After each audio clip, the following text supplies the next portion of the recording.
Joey Wheeler's going second strategy has arrived. We get to see some Exosister action. And what if Dogmatika got a hold of the Dominatrix? Make sure you guys smash the link crap out of that subscribe button so you guys don't miss out on more on this kind of, I've been loving looking at some of these lists that have been using the Dogmatika Rose Pamelia, because this card has kind of changed a lot of the fundamental ways that players are kind of exploring the game right now. And maybe not like the greatest of consistent changes, but like Rose Pamelia has given decks a different method of searchability to be able to do things. Now, remember, this card locks you out of dark, water, and fire. You have wind. Okay, well, our Ash Blossom. We do have, like, some lights and some other attributes, but I mean, like, wind and earth are going to be our big ones here. And, of course, Dominus Purge just kind of actually works naturally within the confines of the Joey Wheeler deck. Now, you do see the Radiant Typhoon package present in this list. The reason for this is so you can toggle into MX Saber Invoker. This is one reason why I'm kind of mad at the TCG version of this deck, because we don't get the ability to make Invoker to cheese out the Swiftwind Panther. Swiftwind Panther is the most important card that you got in your entire deck, because it gets you access into the Alligator Dragon's Knight, which ends up being like your major attacker. And then obviously, the dice begin to manipulate to get those attack points up even higher, so you can kind of close out the game. And then of course, the Dark Time Wizard itself being the manipulator of the field, getting you the ability to cheese out, the biggest boss monster you can. But also, going second here, you have the World's Greatest Thieves, you have access into the Spatial Trinades, you have all of these standard broken cards that the current meta formula is pushing for, all kind of wrapped up in a very nice bow. But this is modern era Yu-Gi-Oh! In a nutshell here. Rose Pamelia is just kind of the icing on the cake, because it's the new, fresh, hot flavor that you're trying to push into the deck to be able to make those adjustments. Next up here, we get to see Exosister. And you know what Exosister got access to? Boom. Rose Pamelia, which is hilarious. Now, I do see more and more of these lists have been going with the Dominus Spark. You gotta remember, this deck is a, light-based strategy. Dominus Spark locking you out of 4 extra attributes. Do you see anything down here that really matters in terms of the lockability? The only minor inconvenience is a Dominus Purge locking you out of Carmelia. That is by far, I think, the slightly most endearing, hiccup, but that doesn't really matter all that much. And when Rose Pamelia got announced, Exosister was one of the first decks that I saw people kind of rushing on over to, that they wanted to innovate and build with. And I truly think here, now that we've gotten more time to kind of see how this strategy has gone, I think Rose Pamelia, it's also another level 4 for you to be able to build with, which actually works out just fine. You can also filter out some dead cards out of your hand with Rose Pamelia if there is a, scenario where maybe we need to get this on the field as level 4 to be able to kind of start things off. But you got to be very careful, because Martha does have some very, very weird summoning conditions. But hey, Rose Pamelia plus, Inishiki Shime here did get you into a, purge actually is kind of funny, actually.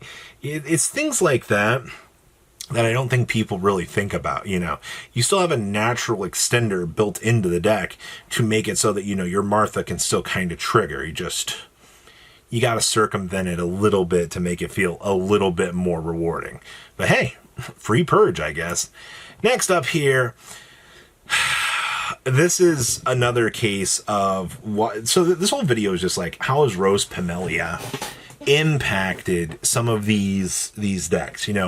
What are the choices that players feel like they have to navigate towards to be able to truly make the best out of this? Because right now, if every single deck in the format is just going, well, hey, let's just abuse Dominus Purge, because that's the formulae right now, then obviously you're going to see that higher gravitation towards this, and that's going to actually get people, a little bit more excited in the long run, which is true. It does help out. Now, obviously, I see we're we're doing the very small Fallen White package here, which are we not, we're just going into this Ecclesia. I am wondering if they wanted to actually try to play the piece for this to be able to do the thing, unless they're just trying to make this a stopping point to kind of do the thing. Because you do need to have the access into the other Ecclesia to be able to do things. That's probably the most important thing for you to think about. If not, this is just a free level 4. But I guess also, to be fair, Rose Pamelia is a tuner. So if Rose Pamelia is the one that, we're looking at trying to use here, okay, I mean, sure. There's not much else to really say about this list.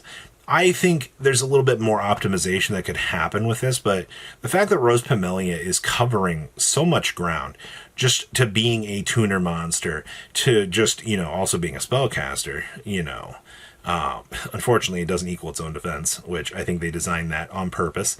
0 and 2000 are not equal. So there is a fine line to be walking with that. So at least we got that counterbalance taken care of, which is good. Next up, we have some more Destiny Hero action. I have been loving watching Destiny Heroes recently. There's something about the way that this deck is kind of walking into the current meta. They don't need their normal summon. They actually get to play the game a little bit, more crazily.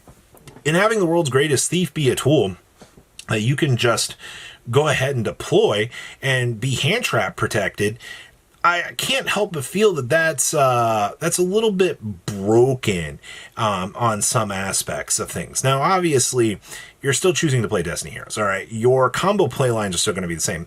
The one thing I might make an argument for might be maybe I want additional copies of Sabatil level 10.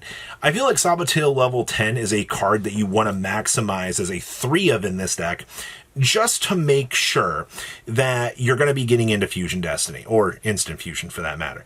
Also, we are playing the Clay Guardian. This is something I had been wanting to see from hero enthusiasts for a while. Now, the thing here is like Sabatil bridging you into Instant Fusion to pay the 1,000.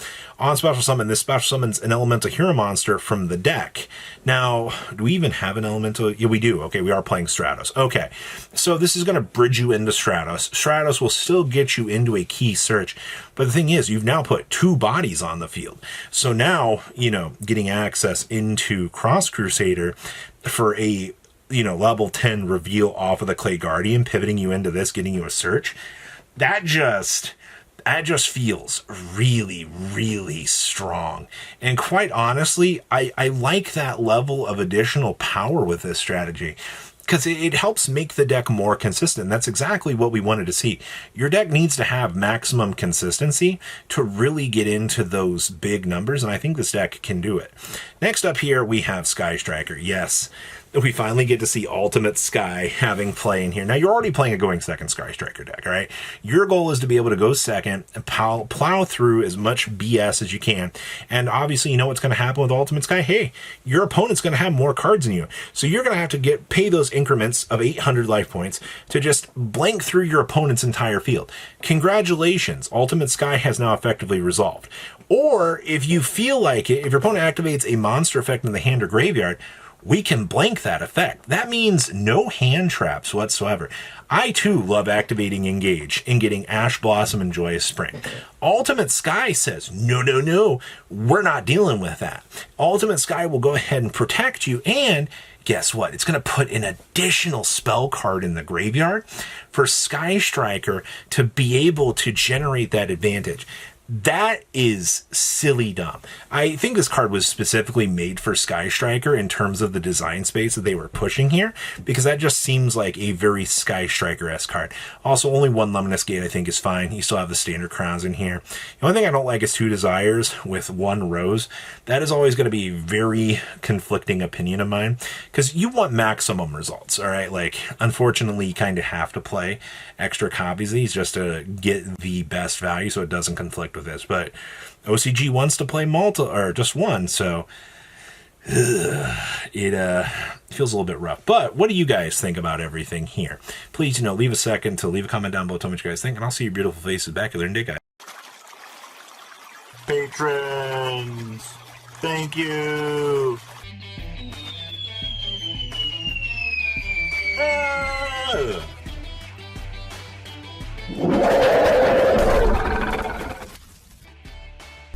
Thank you so much for watching. Check out these other videos.